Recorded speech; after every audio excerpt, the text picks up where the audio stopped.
Taipei. We're straight into the picks and bans for Game 4. And remember, if SKT win this, they are in the final versus Team Liquid tomorrow. If G2 win, they push us to Silver Scrapes and Game 5. We are already into picks and bans. Jarvan and Galio off the table for G2. Jason Akali taken away as a possible first pick on the side of SKT for G2. Yeah, so listening to the analysts, they were talking a lot about how scaling compositions haven't been working. I do think that G2 is trying to play to the fact that SKT has been often playing slow. That is kind of their MO, so they are trying to get advantages through scaling, but I don't think they need to do it in such an extreme manner. We saw in last game, Kai'Sa, Azir, Vladimir, you don't need scaling in every single lane. I want to see them stick with a similar strategy, but give a playmaker to Caps, put him on something where he can be roaming. Yes. That is very much how they were winning against SKT in group stage, and you need to give him the ability to be proactive on the map. Rise first pick, Raz. That'll do it for him, and I would love to see that on Caps just because Rise in the central point of the map, if he's alongside Jankos, who's been a little bit struggling. I mean, he's getting bullied, pushed on Raptors and Krugs. Essentially have him empowered off of he's not going to be able to get Rek'Sai, but Olaf would be a wonderful pick of him. But how worried are we then? Of course, G2 knew this was coming because they left it open after the destruction in Game 3. Is it something that can be neutralized to Rek'Sai, or do you think this is just another clean game? No, I think it can certainly be neutralized. You know, it's going to be about Jankos being able to actually track him. I do think if they draft some stronger lanes, it gives some more points of power for Jankos to play around. Yes. It's extremely hard, I think, to match an early game jungler like Rek'Sai when you're given 3 losing lanes. And that was an impossible situation that Jankos was put in game number 3. And now that you have something like Braum and Varus, this is already a point of power that you can be playing around on the map. If Jankos is able to grab an early game jungler that can match some of that power for Rek'Sai, regardless of what SKT drafts for their bottom lane, you can look to play 3v3 around bot side, which can give you dragon control and a way into the enemy jungle. And so this is what I love about the fact that G2 have held off their jungle pick into second phase. Because just based off the stronger lanes that you are referencing here, and if G2 get a good idea that they can put the Rise into the mid lane matchup, or just really track where the Sylas is going, then Jankos can go through anything. Like, one of the greatest picks into the Rek'Sai is also the Skarner. So if it comes to a point where he can just level 6 farm, then that's the best way to go. Certainly is, and I do think this Tahm Kench is very much an answer actually to the Rise, less about the bot lane. Yes, it can be very strong into the Varus, but Tahm Kench makes side laning so difficult. Anytime you want to try to play to a split push win condition, which is very often what Rise is doing, you have to take in consideration not only the Rek'Sai now, but the Abyssal Voyage and the possibility of those 1v1s becoming 1v2s and even 1v3s. Yeah, mobility has been so important throughout the entire tournament and also in this series, so a well-needed pickup from the side of SKT going into the second phase of bans. Ban Kalista here. If I'm G2, you don't want to see it. It's been Teddy's best pick in the group stage, and it's been working wonderfully for him here.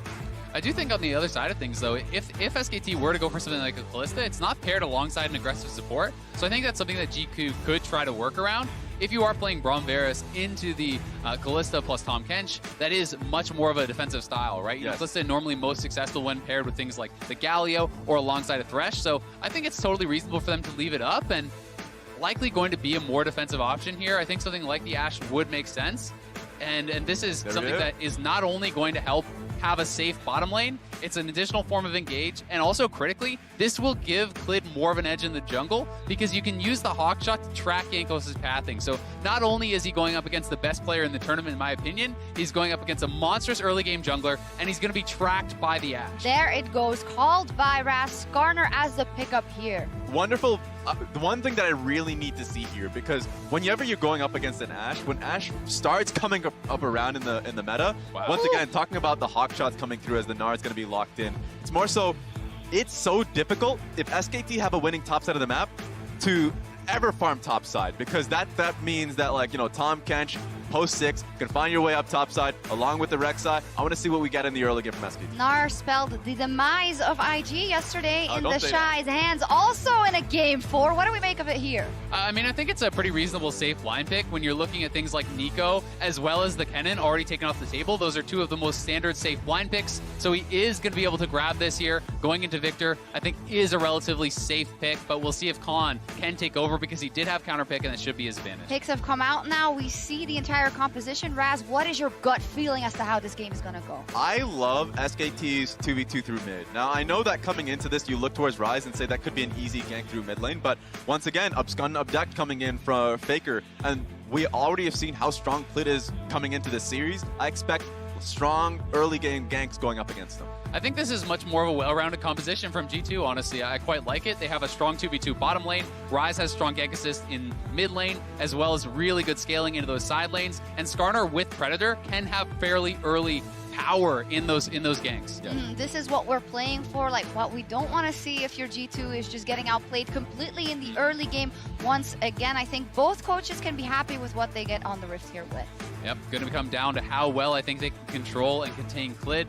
It is definitely going to be a difficult job here for Jankos, but Skarner is certainly a very powerful farmer. If he can get to 6 on parity with Clid, he's going to be feeling very confident, I think, about his chances. And it's at that stage of the game that it does get pretty difficult, I think, for a lot of these SKT lanes that want to play aggressive, especially up on the top side. Something like the Victor can fall prey to those Skarner and Gnar attacks. That's why I'm really concerned for the top side. Specifically, I know we've seen some bad Victor games. We've seen even worse Gnar games. And in this game, it's actually even harder for him to see engage points if he were to teleport into the fights, look for a Mega Gnar, because there's a lot of disengage here. So many variables. This is it. Will SKT take it, or is G2 bringing us to Game 5? Let's take it away with our casters. Thank you very much, and welcome back. 2 years ago, SK Telecom eliminated G2 Esports from the MSI finals in Brazil with a scoreline of 3-1.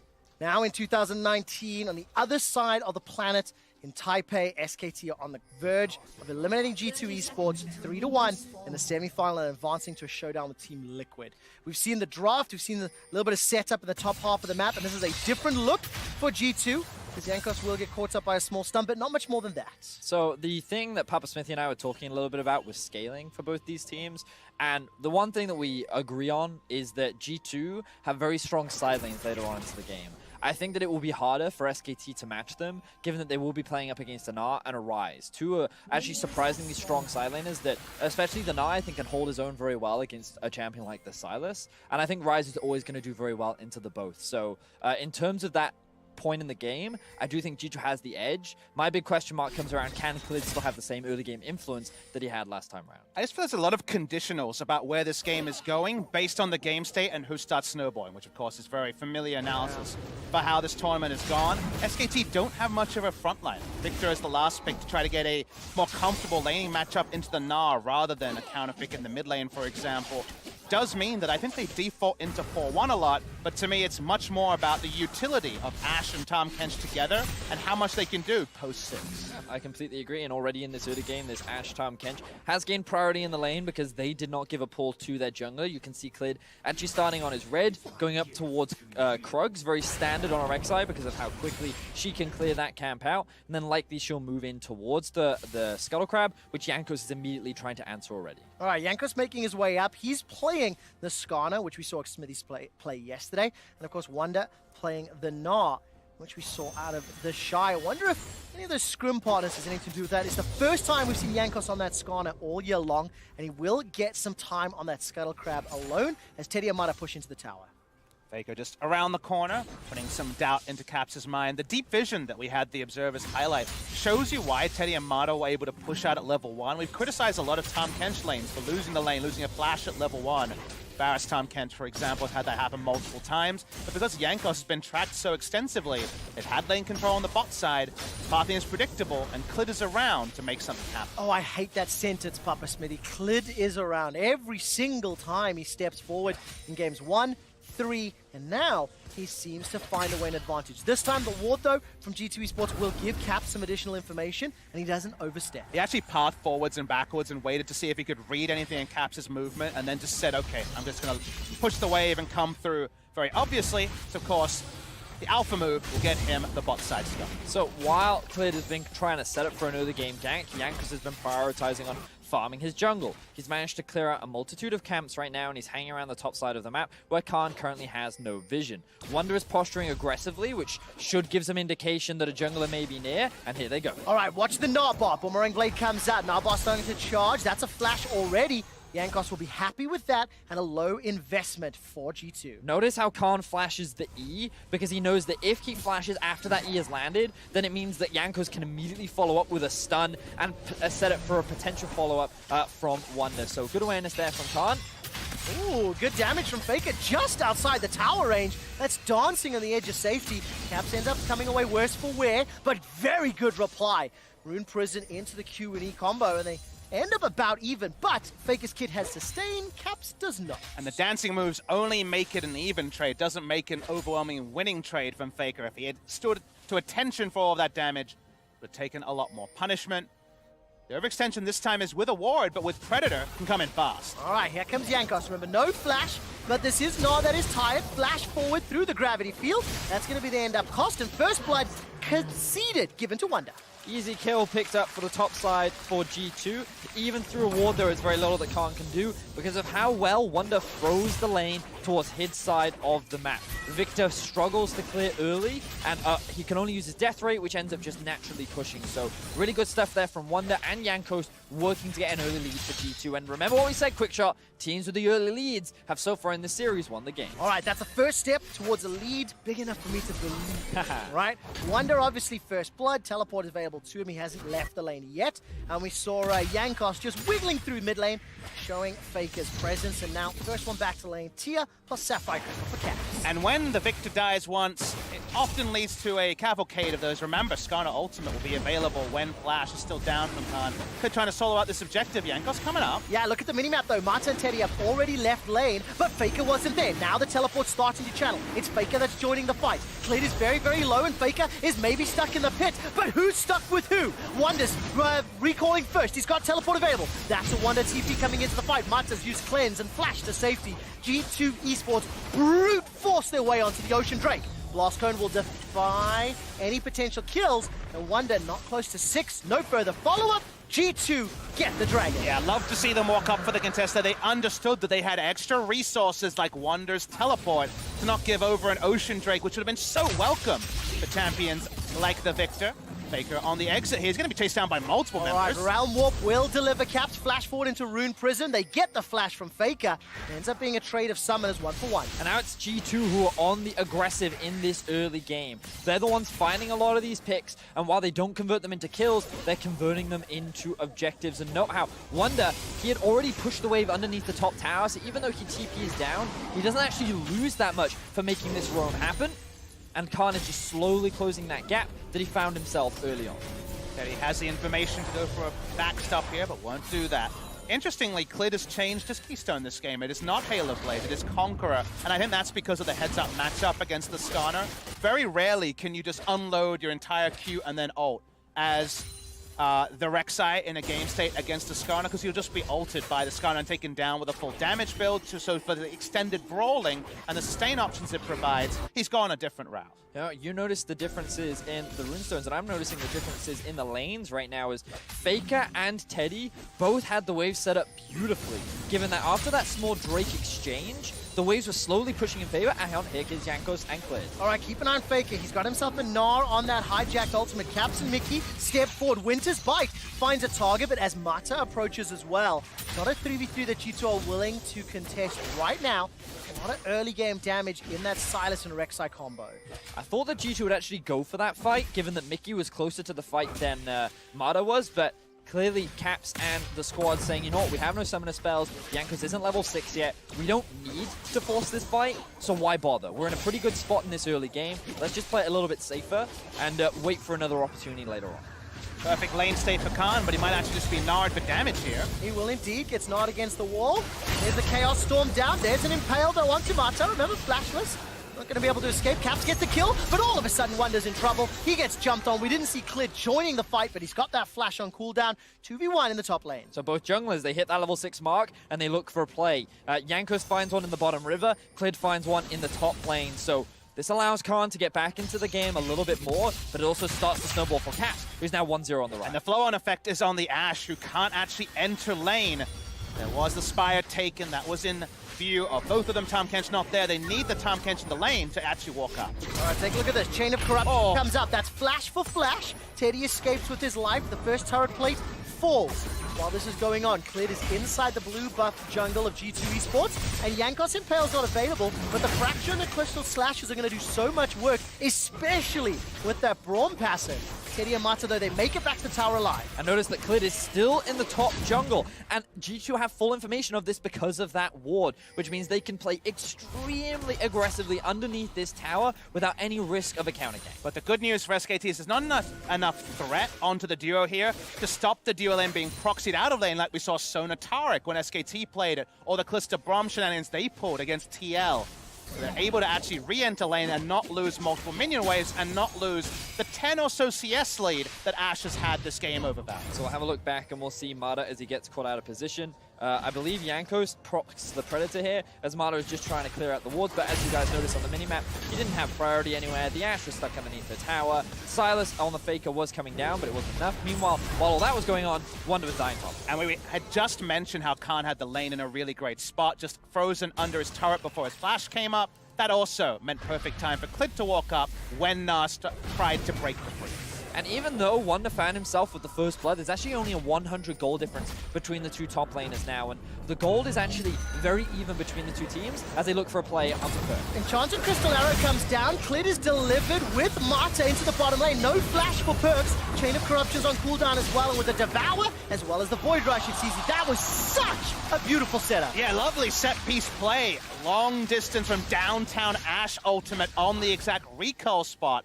It's going to be a pause, but from downtown nature there, that was awesome to watch. Yeah, really well set up from the side of SKT. As you rightly said, a really good arrow into a Tahm Kench flank. Everything seemed to come together for SKT to set up that play and find a beautiful pick onto Perks. And this will, again, continue to close the early game gold gap. And whereas so far throughout the series, the team that kind of started with the gold lead kind of ran away with it, it feels like SKT and G2 are matching each other in the early stages of play. By conventional logic, as you've mentioned, just off the top of my head, game 1, SKT had around a 6,000 gold advantage. Game 2, G2 had around a 4,000 gold advantage. In game 3, SKT significant as well. This is the closest that we've seen these teams match.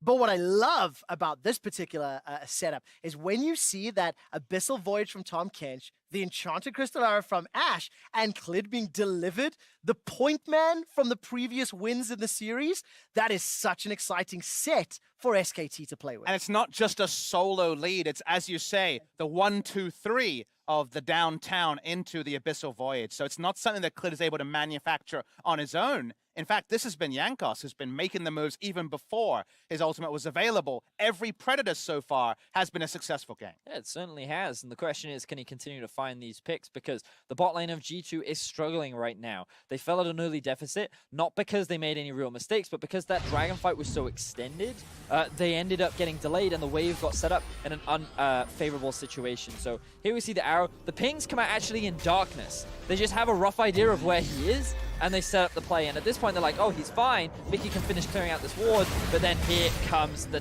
Tahm Kench ultimate to set everything up. What is it about Korean Ash players on the international stage? No one will forget. Prey's heroics in the 2016 World Championship, those semifinals, will never be forgotten. Shout out to Prey, who of course retired over the course of the last LCK split. But Teddy doing him proud. Nice move by SKT. Unbelievable. And let's see what it'll turn into. Obviously, we do still have the technical pause. We'll give you guys an update as soon as I hear a little bit more information. But just to put some numbers to it, as I mentioned, 5,000 difference in game 1, 4,000 game 2, 5,000 game 3. We're now at 220 gold difference at around 10-ish minutes in game. So we'll keep a closer eye on that. But what I do like is it's a different style of team composition, really on both sides of the Rift. And it'll come down to execution of whether or not either of these teams can get ahead and then start to play those side lanes as you've already mentioned. Well, that's the thing. You say it's a little different, but then I would challenge that with this feels very much more like the most G2 that we've seen so far throughout this series, where you have very obvious 1-3-1 comp.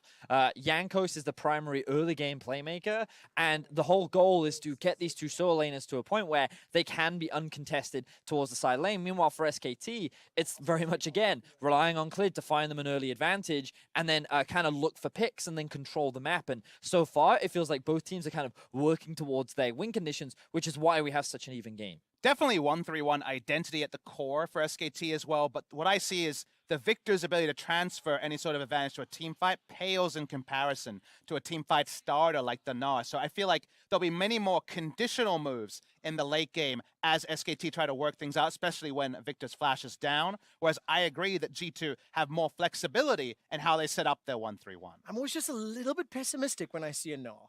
Because Gnar at maximum potential that hits 50-60% rage, teleports in, gets the conversion, after 1 or 2 autos, it looks beautiful.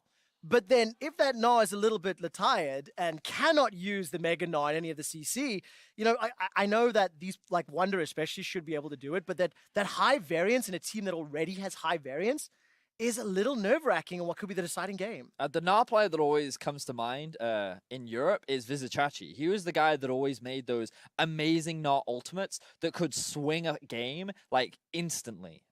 In particular, that one against TSM at Rift Rivals. Like, he was a guy that was a sole part of helping that team come through. And that kind of talks about that potential, right? That ultimate can be used to turn a losing fight into a winning one if it just hits the right point. And you imagine, pair that up with a Rise and a corrupting ultimate. From Corrupting Ultimate, whatever the ultimate is called. Chain of Corruption. Chain of Corruption, I was close. Like, there's a lot of crowd control there that can just mitigate all of the options from the side of SKT. And what might allay your fears a little bit is if you give kind of a fixed budget, let's say 4,000, 5,000 gold to Gnar and to Victor, I would rely on the Gnar to run down the Victor much more than conventional logic. If you're ahead on Victor, yes, you can explode a mini Gnar. But if you think about how many matchups we had in the past, like Gnar versus Hecarim, Gnar versus Sylas could be the side lane matchup here, the chase potential is so huge that from a war of attrition, I'd take Gnar more often than not. So here we just see the picks playing out once again as both teams traded kill for kill. But it's interesting that you mention that, because the thing that I always think about when I think of Victor is how well he actually scales with cooldown reduction. And his Q actually gets onto like a 3-second cooldown towards the late game once you're like at 3 items, which means that the spammability of that gives you so much extra mobility that I think that around, as you said, a mini Gnar, it can actually be very valuable. But you know what's on a very short cooldown? Frozen Mallet. That's true. That's also very That's true. the fun kind of duality of those two things there is that,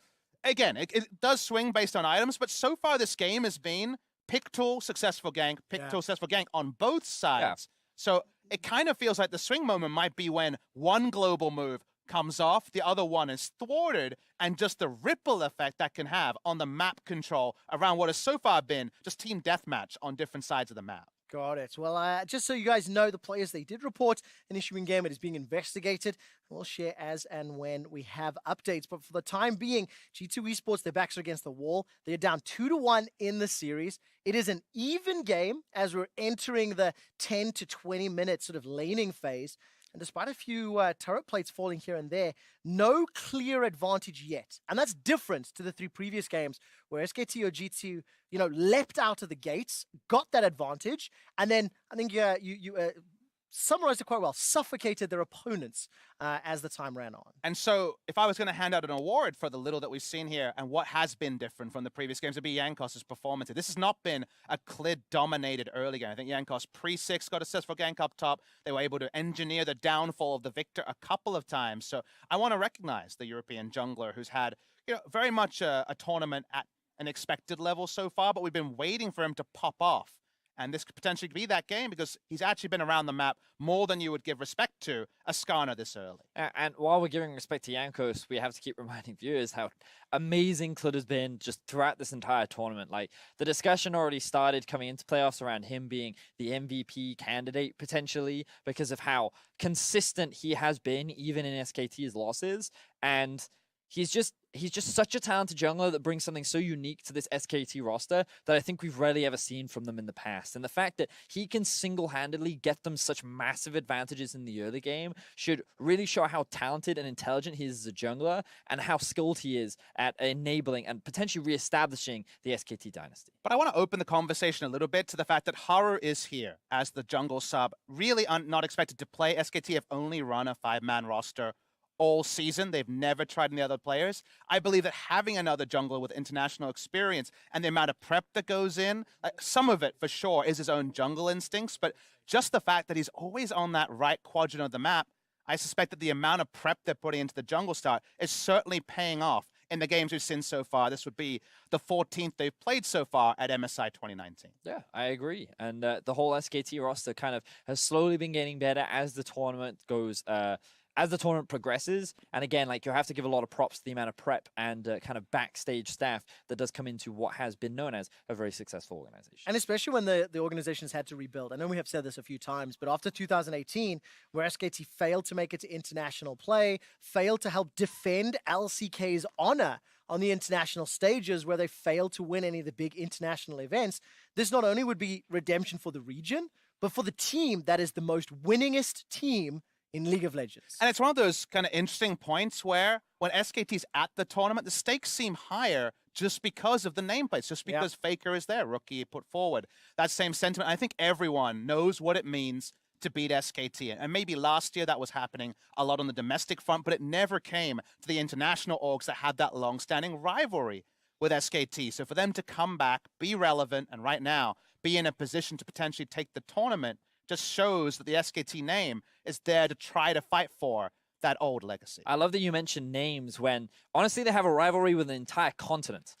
Europe against SKT has never been favorable for Europe. Are we sure it's a rivalry that's two-sided? Yeah, like, that's the debate, right? But you think about it, 2015 MSI, Fnatic went to all 5 games. They lost in the 5th. There was then the series against G2 and SKT, where you ended up having the final, which ended up going 3-1.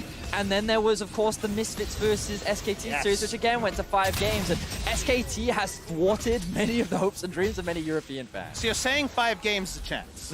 I'm saying there's a chance. Unfortunately, G2's only ever gone 3-1 against this team. So let's see if they can not only defy history to be the first time G2 Esports can go 5 games against SK Telecom, but also put themselves one Nexus away from making history for an EU versus NA final. Now that all starts with G2 winning this game and getting that deciding match. And for the time being, we are back in game. As you've noticed, plus 250 odd gold in favor of G2 Esports as we get to 11 minutes. The first few backs have been completed. And you can see Mickey and Yankos starting to put some pressure on this bottom lane. I think we're about 3-ish. No, the Dragon is alive, correction. And it is just pushing Teddy away. And as you've noticed, G2, they put a lot of pressure in this bottom lane. They're trying to re-invade SKT to allow Teddy to enter. Here's the ult. All right, the Devour comes out, and Pale was saved, so not sure Yankos wanted to hit that target while TK was so nearby. Teleport coming into the bottom lane. Faker gets turned on. All 5 members of G2 have already started to fight. Clid goes forward, he unfurrows, gets a knock-up onto Yankos, but the piercing arrow picks up the kill. Faker's in trouble. He's caught inside the blue buff. It's a double kill for Perks, and now Khan is on the wrong side of the rift. Gravity Field will buy some time, but he's managed to make it back to Teddy Amata. SKT over-pursue and re-engage even though Khan is in no position to help. He teleports down, he only gets a small amount of poke onto Yankos. This control of the Drake has been the one advantage that G2 have maintained in the first 12 minutes of the game. And what was great here for G2 was how they found the collapse onto Faker. Initially, it looked like G2 were the ones in a dangerous situation, as here you can see they focus their attention onto Clid. They're committing deep into the enemy jungle, but a good flash consumed from Mata saves the jungler. Now, they have the potential TP coming out from Khan from behind. You then have Faker with the collapse. But notice how G2 immediately say, let's go on to Faker, let's shut him down, while Perks lands a good ultimate, and now the fight is split apart. 2v2 and 2 versus 3. And Arrow actually interrupts Caps, Mickey, and Perks from taking the Realm Warp over, which then actually keeps them on that side to secure the kill on And I love that you point out that moment, because the Hunters became the hunted the moment they made the correct turn, and that just meant that Khan was woefully out of position. Now, when I saw Mata's flash, his flash cleansed instantly. I didn't see whether or not Yankos caught him on the stun, but it didn't matter, and his Devour was one of those very powerful tools into the Impale from Skarner. Yankos is immediately going to summon the Rift Herald in the bottom lane. G2 have got themselves 1,000 gold advantage, and I think with that empowered charge, Perks will be the recipient of this last plate and the tower gold. First blood secured, 2 dragons, 4 kills to 2, and it is a very, very strong start here for G2 Esports. Trying to play both sides of the map. Caps teleported down, didn't end up being needed, but now Clid is top side and SKT making a reverse play. All right, Wonder's going to be in trouble. 4 members stack, but the teleport from Caps Correction, Perks is going to be enough to save the day. Now Yankos stepping forward. Impale's available. He needs to find a target. The flash, nah, is countered by a flash reply by SK Telecom. Faker and Clitter running. The chain of corruption was spreading. Khan got locked down in place. Now Mickey steps forward. Khan buys a little bit of time with that stopwatch for the kill. Is secured by Caps. Now Faker stepping forward as Teddy did not teleport, did not ultimate, and did not get involved. And G2, after the pause, go from a 250 gold lead to a 2,500 gold lead. Beautiful stuff, constantly punishing these small plays that SKT tried to make. And 1,800 gold of that lead, Vedius, is in Perks' back pocket. He's got 6,100 gold to the 4,300 of Teddy. Caps is up around 600 over Faker. So very, very strong turnaround. And those proactive plays, those skirmishes and team fights that helped G2 get to this point. It's been a game of inches. The chess pieces just being slightly better piloted by G2 in the early game, but across the entire map rather than just a single lane. The utility from Teddy and Marta hasn't been utilized outside of the from downtown Ash arrow before the pause. And G2 continue to push up. And SKT, the quadrants they're safe in, get smaller and smaller. So the gold lead is healthy, 2,500. G2 have made multiple proactive plays that have worked in their favor. And they turn their attention to now as the lanes have swapped. Chain of Corruption's on cooldown. Mickey and Perks are stepping forward like they want to go, and that's because Yankos is running up. Predator Caps is here with Realm Warp as well. Oh, who's going to take the Realm Warp? Perks just misses it. Not in range, may not matter anyway. Mata doesn't have Flash available. He's the next target. Impale brings the Catfish backwards. And G2 Esports find 2 kills. They're going to lose the middle tower, potentially, and they can reply on top. Looks like G2 just have it out for the duo of Teddy and Marta. They do not want this duo to get ahead. They want to punish the Tahm Kench as much as possible. And I loved at the end of that replay, Marta, for the first time in this game, says, you know what, I can't save you. I'm out for myself. I gotta go. And you're seeing Caps outroam Faker this time around. It's being super proactive, dodging lane. 130 CS at 15.5 is low by his standards, but he's just being that extra man to guarantee objectives. So you can see here, Marta and Teddy. Teddy does have the flash, but he doesn't see the point in using it. The collapse comes in from the rest of the team. He thinks he can get the safety from Marta, but Marta realizes there's nowhere I can take you. There's nothing I can do, but he realizes too late, and then the collapse comes out from the rest of G2. For anybody that has been watching the entirety of the series, at the beginning of the showdown on Countdown, we talked about who pilots Rise better. Faker is the Rise. There are movies made of him. The skin that Caps is using belongs to Faker. But the way that Caps plays the silence helps the rest of his team. 3-0-3. This is how G2 have unlocked many victories. The only small food for thought that SKT can talk about is keeping up Flash on Teddy, having a Victor. Their wave clear in this game state is superior to what we saw from G2 in the previous game. So they are able to stall out, and the longer they can keep outer turrets up, the more chance they have to try to inch their way back into a game that right now, G2 is controlling handedly. And the one thing I will say is, while G2 tried to split up the map, remember the SKT still have this strong pick potential of the Ashe Tahm Kench duo, where the arrow lands and then Tahm Kench brings the target in to potentially look for a pick. All right, Caps will sidestep the arrow for now. Realm Warp starts. He needs to dodge the CC, and he does so. 3-0-3, manages to get that tower, and now all of a sudden G2 pushing. By the way, looking at Perks, he's got the Rage Blade and Blade of the Ruin King completed. Caps may be doing some tactical inting. Let's find out. Rune Prison goes down, Spellbox as well. Faker manages to steal the Realm Warp, but he's the one that's in trouble. Realm Warp will complete because Rune Prison was on cooldown. And while G2 was pushing the bottom lane, Teleport to save Caps at least secures the Dragon. I'm gonna be honest. I don't think Wonder needed to TP in there. I think Caps was pretty happy in that 1 versus 2. But Yankos, they're looking for this 2 in the mid lane. All right, Devour goes out, and unfortunately Yankos decides not to flash. It would have been a very juicy double Impale. Holds on to it for now. 5 plates to 1. The mid tower is now the focus for G2.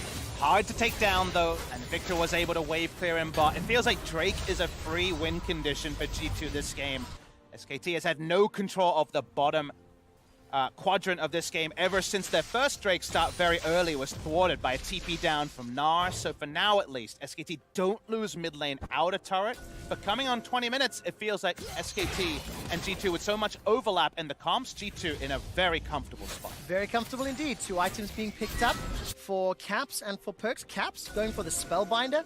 to complement his phase rush. He's going to be one speedy boy. It's catch build. This is very much focused on getting that first Rune Prison or first empowered Q down. And from there, Skarner and the rest of the team can follow in tow. So the catch damage on the side of the Rise. G2 invading, they'd love red side control. You need to get your vroom vrooms ready, quick shot, because you've got the Predator on the Skarner, you've got the speedy stuff on the Rise. Everyone is going to be looking to go quick as they try to catch out SKT. I cannot wait. Quick vroom engage. 5,000 gold lead for G2 Esports. Mata in this engage, by the way, sitting on that QSS. That's a flash impale. Khan will get devoured though. Not going to get killed just yet. Chain of Corruption has already been used. Here comes Wonder. He eats an enchanted crystal arrow to the face, and Faker's been able to join the fray. 5 members of G2 trying to push forward, but the minion wave is getting obliterated. Oh! Massive! Manages to steal the Gnaw. Faker turns around. He hijacks G2's chances. Listen to that crowd as SKT turn it around. That was absolutely insane from Faker. That was the perfect opportunity, and he capitalized on it. Beautiful stuff from him as he defends the tier 1 tower. I was watching the exhausted Gnar, wasn't ready for Faker's Gnar ultimate.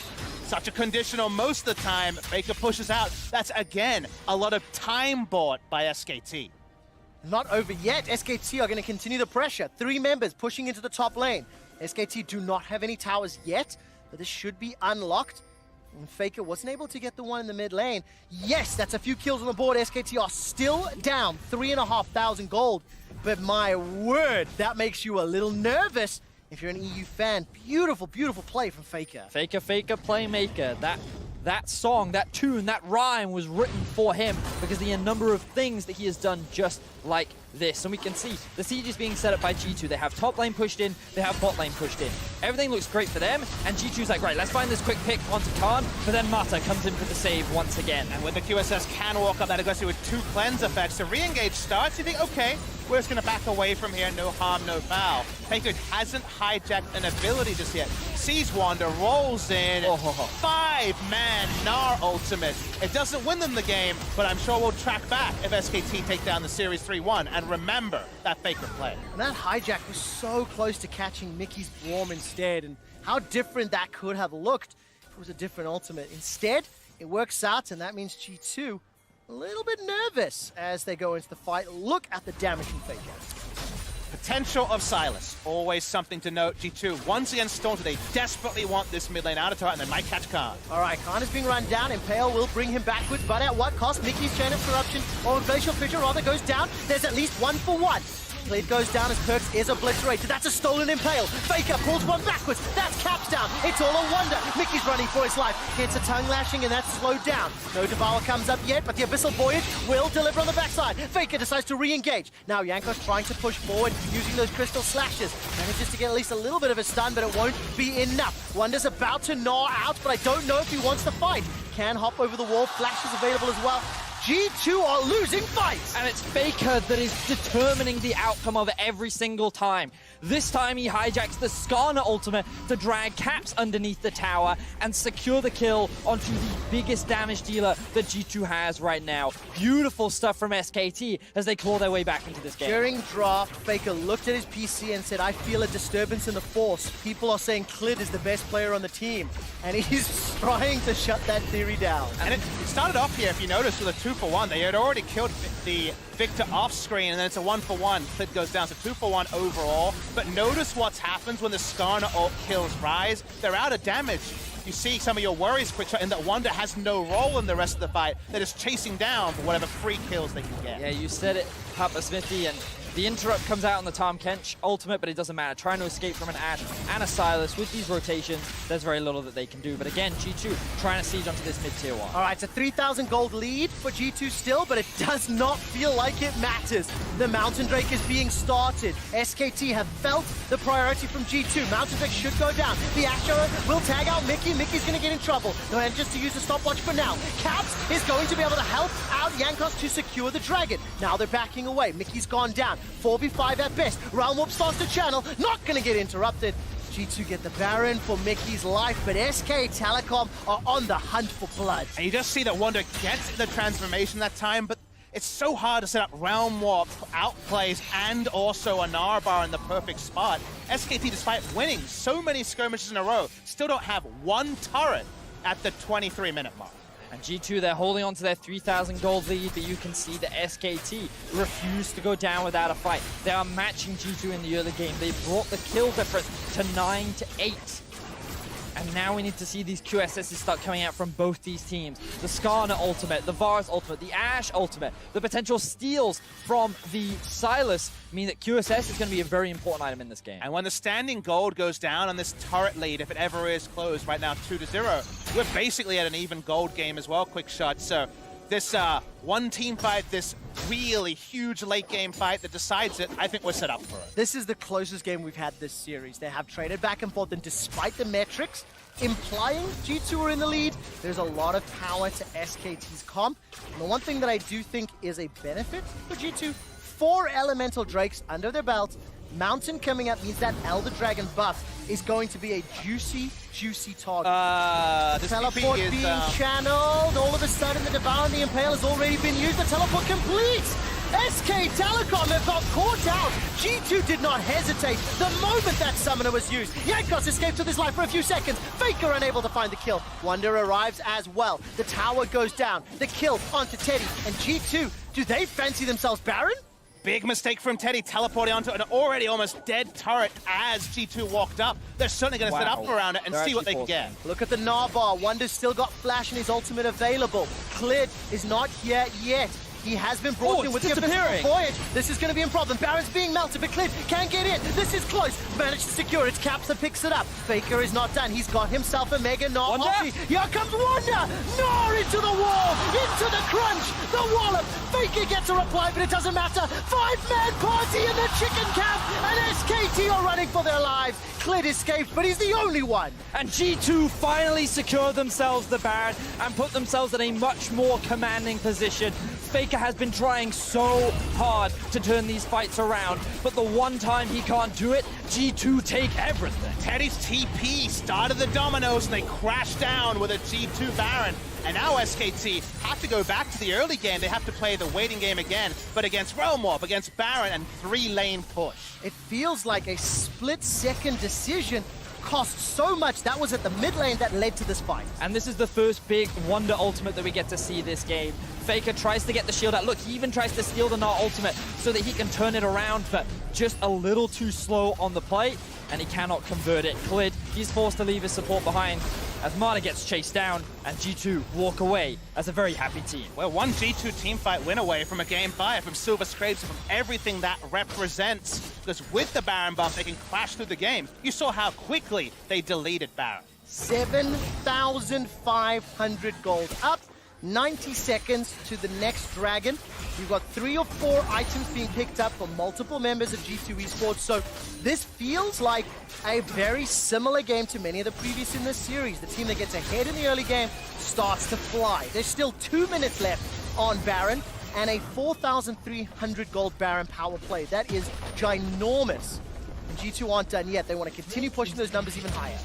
It's now a 5-turret to 0 advantage. SKT, one more pick to come. All right, Jankos decides not to overchase. Threw down the Predator, looking for the engagement. They've just been the righteous glory, in fact. Take a look at Faker. He's got the Mega Gnar once again. Fool me once, fool me twice. Perhaps not the third time. And third time's the charm, right? Because mid lane 1 was decisive, helped SKT win. River, not so much.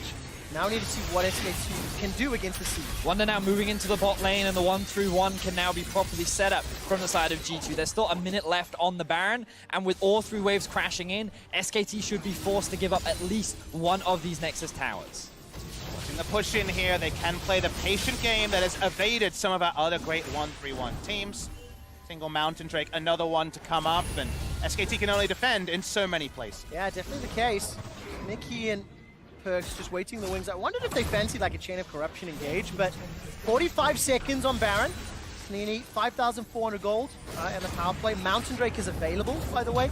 Will come up right now. Unfortunately, Ash Arrow will catch out Yankos, but take a look at Caps. He almost blows up Khan. Now he goes golden thanks to the Hourglass. Devour will buy some time. Yankos steps forward. Chain of Corruption starts to spread. Here comes Faker. The Nars decent, but maybe not enough. Mickey joins the fray. He's going to step forward. All of a sudden, it's Mata that's down, but they've got perks. Somehow Clid manages to find him. Mickey's ultimate knocks up Faker in the air. It ends up being a 1 for 3 in favor of G2. G2 can still be happy off the back of this. There are only 2 members dead on the side of SKT, so they've all tried to hold the line. The wave clear from the Victor is still there. Teddy is up and alive as well. The Realm Warp in combat was big too. It stopped Teddy from having 3 autos onto multiple members, and G2 want to wreck the base. They absolutely do. Top lane inhibitor is down. The turret falls in the bottom lane. The inhibitor is a few seconds away. 20 seconds for Faker, 5 for Mata, and G2 Esports this time started back out. Clid is still burrowed and starting to chase forward, but gonna step away. G2 open up the base with the Baron, and they still got that mountain to fall back to if they fancy it. So SKT take a page out of the G2 book and they decide to attack one of the sides because they know that with 3 lanes pushing into their base, they're guaranteed to lose something. So let's just make the best out of a bad situation and let's try and get a shutdown onto Caps. Let's try and kill this Rise. Unfortunately for SKT, it doesn't go the way that they want. SKT really want to kill the Mountain Drake as fast as possible because they don't want Elder to spawn at 35 minutes. Actually having this Drake down and forcing another spawn stops there from being an overwhelming win condition, because right now getting out of the base and setting up around an Elder and a Baron, that's too much with how far behind they are. You're completely right, Papa Smithy. It's a good thing to spot as well, and now we see SKT as they try to get this collapse onto Perks. So the Tahm Kench ultimate comes in with the Rise. The Ash Arrow actually collides with the Skarner rather than onto Caps, and you can just see how much damage output Caps actually puts out in this fight. Immediately the double teleport comes out from both Perks and Wonder, and this is when the team fight really kicks off. But we were waiting for Faker to enter this fight. Remember, still has the Mega Gnar ult, gets a big one, and suddenly you see Ashbury hitting that. Okay, this could actually be their undoing. Suddenly, Clid goes way further than expected into the back line, and suddenly Teddy gets no more autos off during the fight. That Realm Warp was absolutely insane from Caps. The awareness to be able to get out of that situation was very, very quick. But now G2, they have both side lanes pushing in. Their last tower is the mid one. Faker has stolen himself a chain of corruption. G2 have got a 10,000 gold lead and quickly scan the items. Adaptive Helm for Yankos, Witsand and Phantom Dancer for Wonder. Teddy sitting on the eye edge, Blade of the Ruined King and Hurricane, as well as the Adaptive Helm for Clid. Iceborne Gauntlet sitting for Khan. Those are the power items that these teams are working with, but SK Telecom need to be greater than the sum of their parts, as they are down 10k. They are down super minions, and Wonder is about to gnar out. He will transform shortly. Mickey uses his ultimate as Perks, goes low, gets caught out by the ECA, and here comes Faker. He steps forward. Perks buys some time with a stopwatch, but take a look at Clid. He gets impaled and pulled backwards. Buys some time with a stopwatch of his own. Super minions are inside the base, but not yet on the Nexus, and Wonder's Mega Gnar does not matter. Faker stole himself a Realm Warp, and now he's chasing G2 down. Yankos will get a stun onto Mata, and look at the base. Khan is trying to, no, Clid is trying to stop Wonder. As all of a sudden, Cap should get run down here. He gets the shield for a few seconds longer. Wonder has pushed the super minions into the base. This is just a fight in every single front.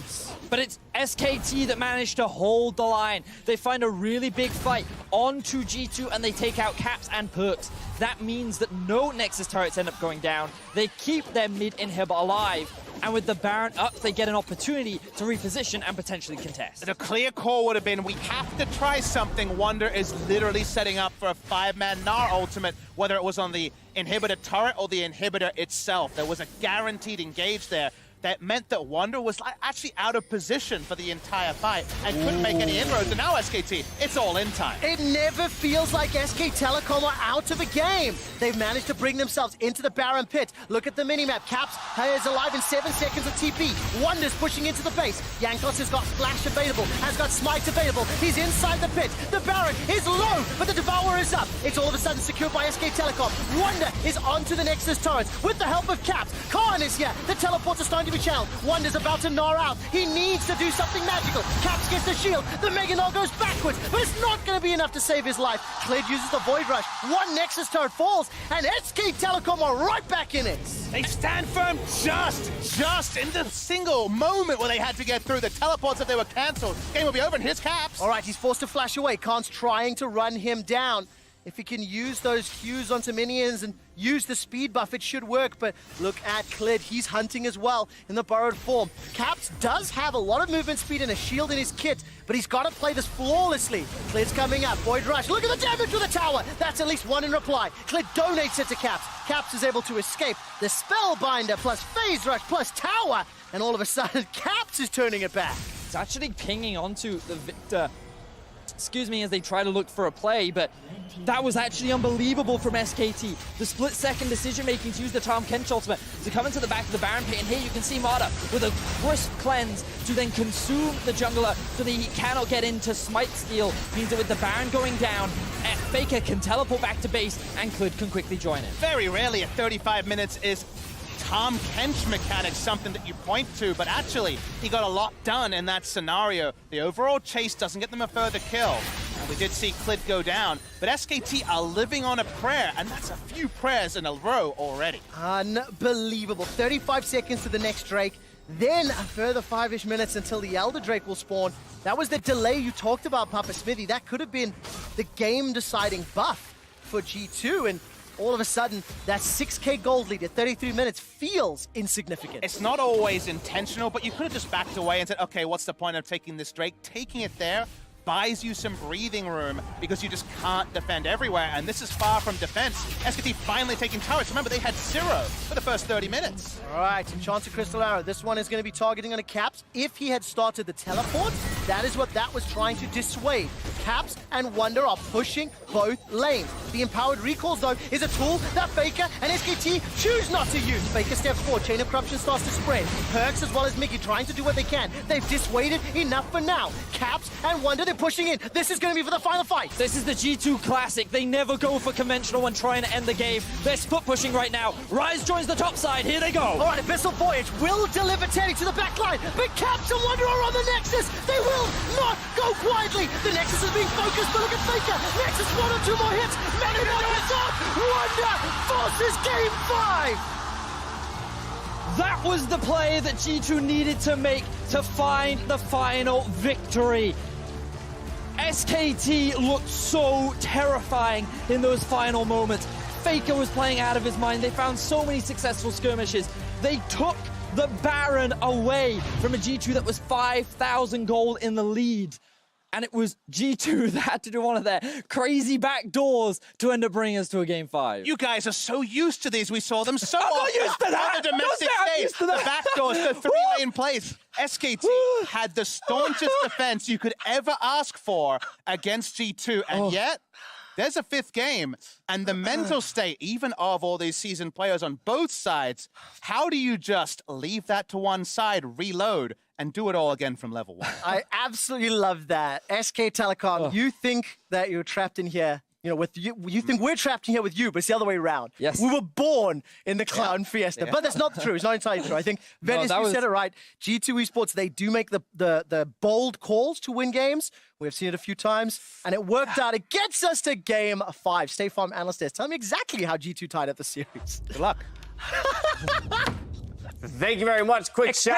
We're going to game 5, and I can tell you this much. SKT made G2 work for that one there. From mid to the end of the game, it really did take some of that ingenious and creativity out of G2 to ultimately close it out with the double split push from side lanes. Let's take a look at the closing moments. Yeah, that was the ending here, and we already called it. The moment Faker actually went in and didn't get the perfect Varus ult as an engage to try and get kills, it's over, because the 2 guys in the side lane, they've done this so many times. For some reason, it's always with Rise. They get these crazy endings, and they stop the recalls. Mata is trying to get his team back, but it's just not enough with the 2 plays. Or is it? Because more people are coming into the fountain, but he stays alive. That drag right there.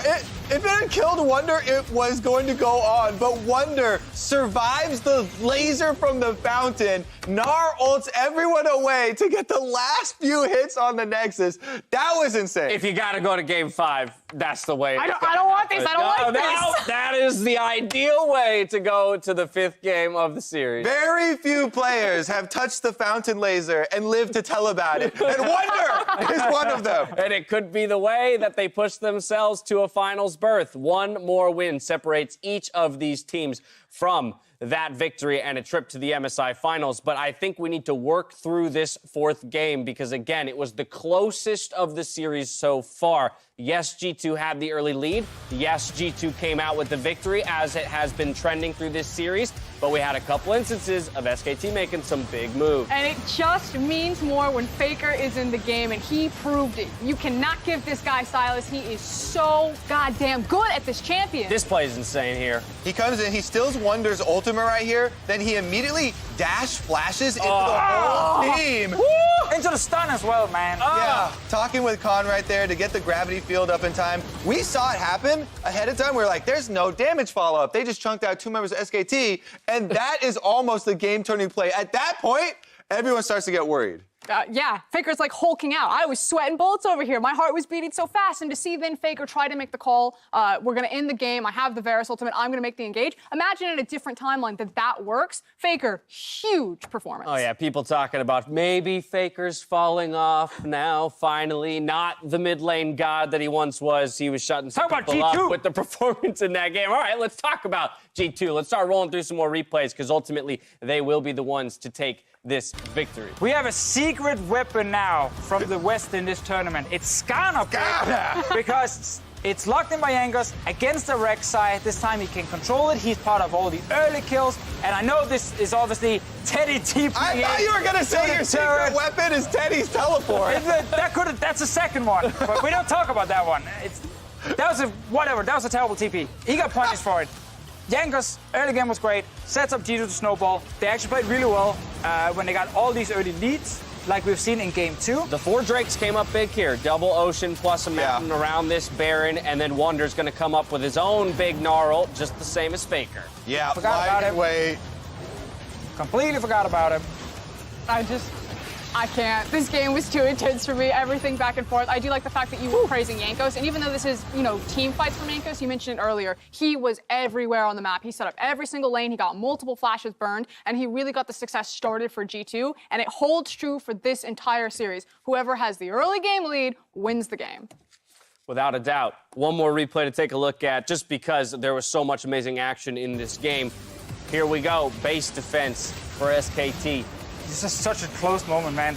They rush out to get the Baron after defending. They were holding on for so long, and we thought now maybe G2 can finish, but Khan early recalled, which was very smart. So he stops Caps, obviously, from hitting the turret with Wonder. They get to them, force them away. Again, G2 have to find more ways to finish the game, and I actually liked the fact that we got such a close fourth game, that G2 still managed to win because they still had the lead for the entire game and they still had all the options to split push, or even actually they could still 5v5 as well to win the game. Yeah, I mean, I just really wanted to focus on Jankos and Caps. The Rise and the Skarner, to me, were the 2 most critical parts of G2's victory here. Really well played. You mentioned in the early game, blowing the flashes, then returning with the Predator. This is one of the few times, where the enemy jungler has outpaced Clid. Clid was waiting there for the counter gank. He misses the timing. Jankos heads immediately back up there. He's able to get that snowball going. And the Rise he talked about at the beginning of the day, in the hands of Caps here, with the Realm Warps able to follow. Well, we've seen successes from both teams in 2 different games. We're going to game 5. SKT with side selection goes to blue. No shocker there. Those are the teams that have been winning. How does G2, and likewise for SKT, recapture their success? For G2, is it just the Skarner? Is it finding, the simplicity in picks and plays like that? I don't think it's necessarily about Skarner. I think it's more so about early game. I don't think we're going to see another draft from G2 where they have multiple scaling options and not necessarily lost lanes, but just kind of passive lanes. I think they're going to play for blood here, play for tempo. Lanes where you have set up with your jungler, so you can have really good 1v1s, 2v2s when the jungler shows up. Same thing will happen on the SKT side. You can't just forfeit instantly the moment you see a Rek'Sai coming towards you. You need to have a jungler there who can actually fight back, so you can at least go even in that early game. And I think that's key. If they give Rek'Sai, they're probably going to pick Skarner in first phase, otherwise it gets banned for second. Smartest thing that he has said all day long. Get Wonder and Caps. In the last 5 minutes, come on, give me that at least. Wonder and Caps, some champions with playmaking abilities. Okay. Those 2 are insane. And if if they have champs that can set up, Jankos is definitely showing up today. It does sound like, though, the theme of the day has been about the junglers for both squads. Yes, in tandem with those laners to see who can set up their team with the greatest possible gold lead coming out of the early game. Yeah. They're already preparing. They are clenching. Maybe I don't even need these people here. Maybe I could do this all by She myself. agreed Up with you. next is What more Game do you 5, want? and I shouldn't have to say anything else. Cue the Silver Scrapes. We'll see you here after the break.